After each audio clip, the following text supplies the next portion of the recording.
Assalamualaikum warahmatullahi wabarakatuh. Selamat pagi semua. Salam sehat dan tetap semangat ya.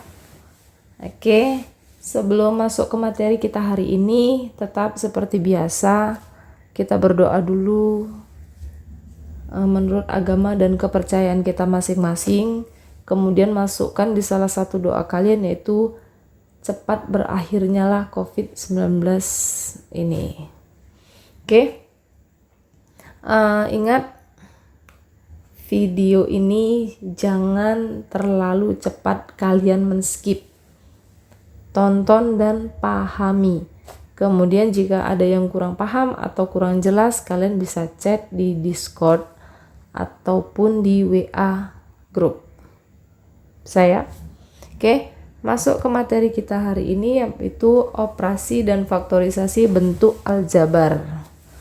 Tetap perlengkapan yang mesti kalian siapkan, yaitu buku paket matematikanya dan LKS mandiri matematika kalian. Minggu lalu kita kan udah masuk aljabar nih. Untuk hari ini ya kita masuk di operasi hitung aljabarnya. Tujuan pembelajaran kita hari ini yaitu agar kalian mampu menyelesaikan operasi hitung aljabar. Sedikit ya, cuma satu materi aja kan. Untuk bagian yang pertama, operasi hitung aljabar, penjumlahan aljabar.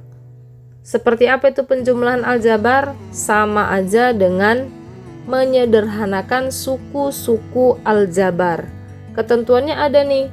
Yang pertama, kalian harus perhatikan dulu dia suku sejenis. Ingat, minggu lalu kita udah mengenal aljabar ya. Apa itu suku sejenis, kemudian apa itu koefisien, apa itu variabel, apa itu konstanta. Jadi untuk penjumlahan aljabar itu yang pertama suku sejenisnya dulu. Sudah ada suku sejenisnya, yang kamu sederhanakan hanya koefisiennya, hanya koefisien dan konstanta. Jadi variabelnya itu hanya menunjukkan suku sejenis. Yang kamu sederhanakan itu koefisien dan konstantanya saja. Langsung aja ke contoh. Tentukan jumlah dari 2x tambah 7 dan 6x kurang 5. Maka untuk penyelesaiannya, dan di sini karena tadi diminta tentukan jumlah, langsung aja kamu ganti dengan tambah. Untuk 2x tambah 7 tetap, 6x kurang 5 tetap. Bisa ya? Kemudian dekatkan suku yang sejenis. Siapa tadi yang sejenis? 2x dan positif 6x, maka didekatkan. Kemudian konstantanya positif 7 dengan negatif 5. Ini dia. Maka iya, yang sejenis bisa kamu selesaikan nih. 2 tambah 6 tadi dengan variabel x, kemudian konstantanya 7 kurang 5. Untuk hasil 8x tambah 2. Gampang kan? Oke. Kemudian untuk contoh yang kedua, 5y kurang 2x kurang 3y tambah 4x kurang 8. Di sini nggak ada kalimat dan ya, langsung dia bentuk persamaan. Maka untuk penyelesaiannya, dekatkan juga yang sejenis. Siapa yang sejenis dengan 5y? Ada negatif 3y, ini dia ya. Kemudian ada minus 2x dengan variabel x, positif 4x, ini dia ya. Yang konstanta di sini kan hanya minus 8, maka kamu juga ikutkan minus 8, tapi tidak diapa-apakan karena di sini tidak ada yang sejenis dengan konstanta. Maka sama seperti yang tadi contoh nomor 1. Di sini ada 5 kurang 3 berdasarkan koefisien dari y. Kemudian minus 2 dan positif 4 itu berdasarkan koefisien dari x. Konstanta tetap. Untuk hasil 2y tambah, di sini minus ya, salah, ada kesalahan tulis nih, harusnya di sininya menjadi positif karena di sini minus 2 positif 4, jadi sini nggak ada minusnya ya, positif 2. Maka untuk hasil di sini 2y, di sini positif 2x kurang 8. Untuk yang berikutnya, kalian bisa lihat di buku paket matematika halaman 207 sampai 222 mengenai operasi hitung aljabar. Oke. Yang berikutnya pengurangan aljabar. Di pengurangan aljabar ini sebenarnya hampir sama dengan penjumlahan, sama-sama menyederhanakan bentuk aljabar. Hanya saja pengurangan ini ada terbagi lagi. Yang pertama, jika ada nanti kalimatnya kurangkan A dari B, maka ketentuannya B kurang A, dibalik ya.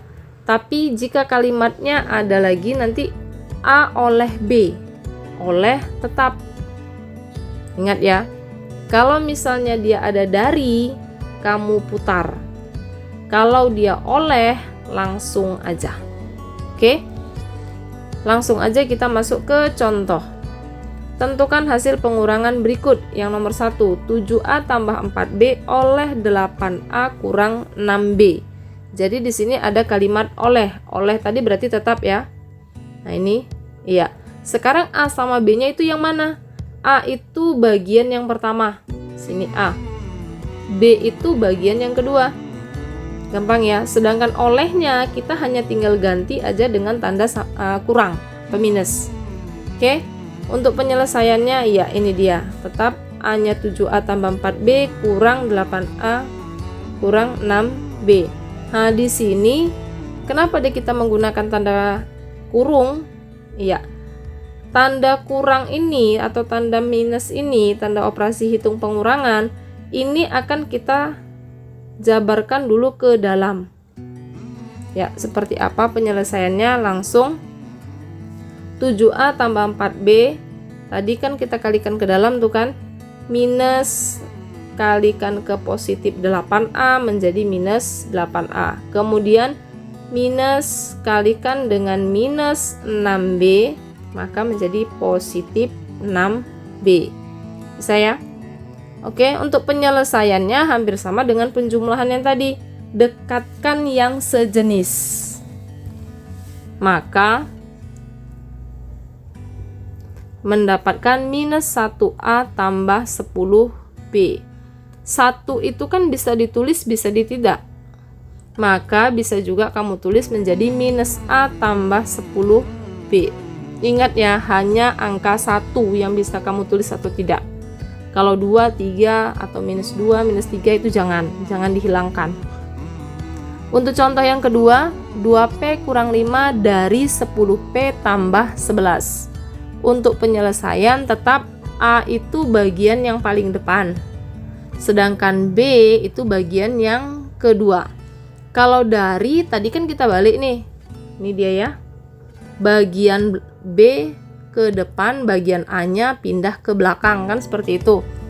Maka 10P tadi yang A ya, nah ini di bagian depan untuk B nya, kemudian bagian yang A nya ke belakang. Darinya berubah jadi kurang atau negatif. Penyelesaiannya hampir sama dengan yang oleh tadi.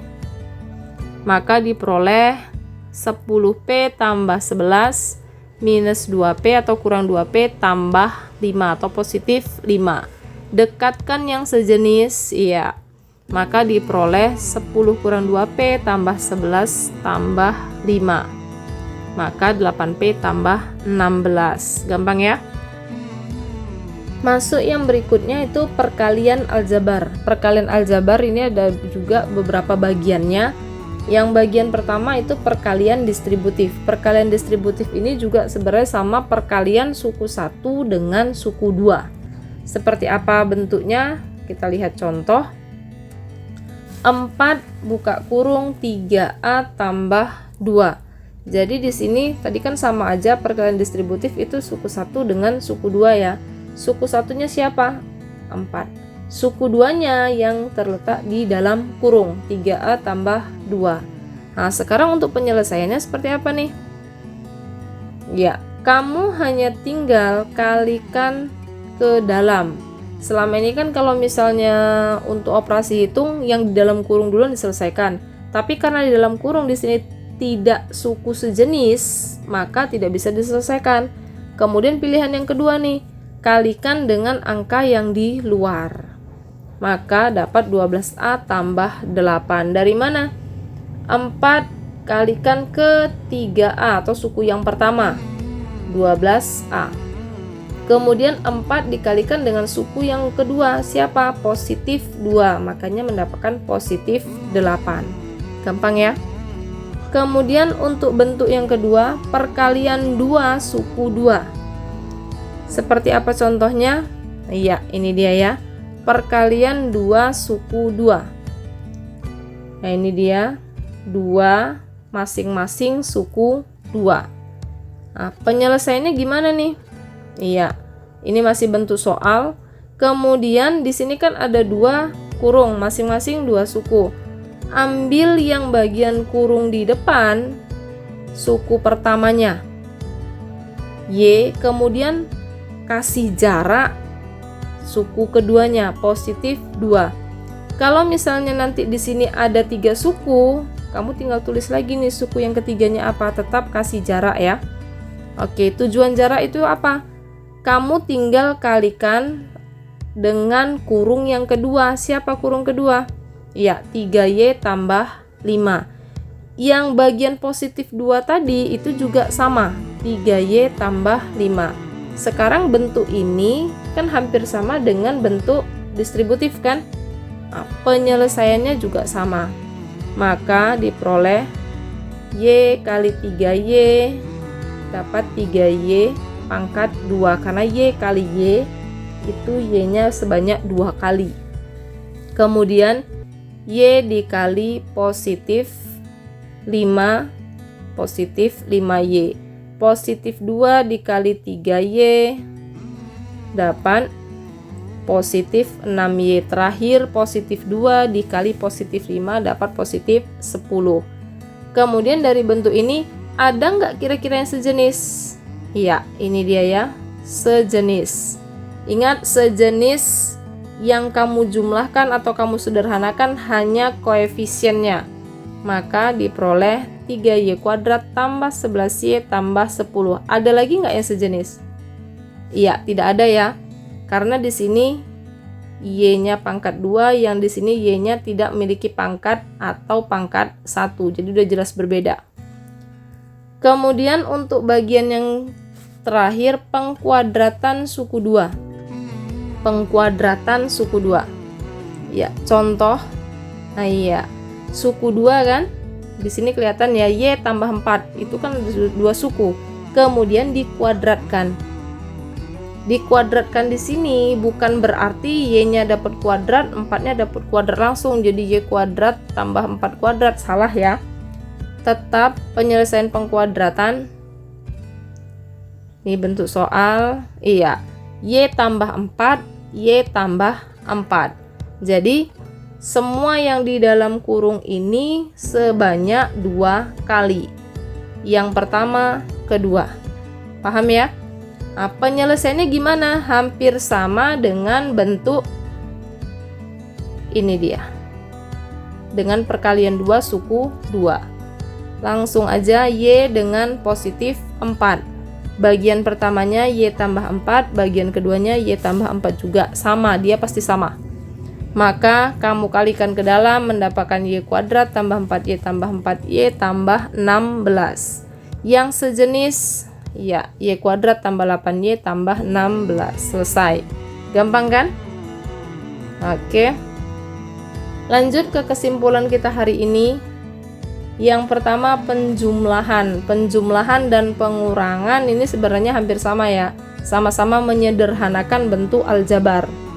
Ingat, menyederhanakan bentuk aljabar tadi ada beberapa bagian. Yang pertama harus suku sejenis. Taunya suku sejenis dari mana? Lihat variabel dan pangkat variabelnya itu harus sama. Yang kamu jumlahkan atau yang kamu sederhanakan itu hanya koefisiennya. Apa itu variabel? Angka. Angka benar atau salah? Salah ya. Variabel itu sama aja huruf. Sedangkan koefisien itu angka di depan huruf. Kemudian konstanta baru hanya angka. Kemudian untuk pengurangan tadi ada dua bagian. Kalau misalnya ada A oleh B, langsung aja A kurang B. Tapi kalau A dari B, berarti kamu balik nih, B kurang A. Ingat ya. Kemudian ada perkalian aljabar. Perkalian aljabar tadi ada beberapa bagian, ada yang bentuk distributif, kemudian ada perkalian 2 suku 2, kemudian ada pengkuadratan suku 2. Nah, untuk memantapkan kalian, kita latihan. Yang pertama dari buku paket matematika halaman 215, nomor 4 dan 6B. Kemudian dari Mandiri Matematika halaman 60 nomor 44. Kemudian yang terakhir Mandiri Matematika halaman 68 nomor 5A dan 10F. Jadi total soal semuanya ada 5. Tetap kerjakan di latihan, tulis soal dan penyelesaiannya. Jangan dibiar-biarkan. Artinya jangan kamu masih sedikit, besok aja, jangan seperti itu. Langsung selesaikan. Kemudian untuk materi yang berikutnya kalian bisa pelajari pemfaktoran aljabar dari buku Mandiri Matematika halaman 56 untuk minggu depan ya. Ingat, pengumpulan tugas lakukan di Discord atau bawa buku latihannya sewaktu kalian kelas konsultasi. Terakhir, selalu ingat dan lakukan protokol kesehatan. Jangan anggap sepele dengan wabah COVID-19 ini ya. Perbanyak doa juga supaya segera berakhir. Oke. Selamat pagi. Assalamualaikum warahmatullahi wabarakatuh. Salam sehat buat kita semua.